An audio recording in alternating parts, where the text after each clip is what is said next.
Why does your transmission make noise after installing a lightweight flywheel? As we learned in the last video, a heavy flywheel helps absorb a lot of those vibrations through inertia, meaning that a lighter flywheel is going to have a lot less inertia, so it's going to absorb a lot less vibration. And since your engine is connected to your transmission, a lot of that vibration is going to go into your gears. But how would these even vibrate? Well, as we know, gears have teeth, and in between those teeth is spacing called lashing, which prevents the gears from binding up or not having enough lubrication between the teeth. And since there's space in between the gears, when you send excess vibration into the transmission, you'll sometimes hear the gears move back and forth against each other within those spaces.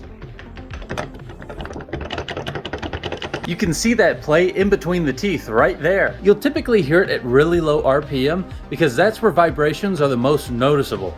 As long as it stays down there, it's totally fine. So ultimately, your transmission chatter is just your gears reacting to the new vibrations from your new lightweight flywheel. So now, you don't have to ask,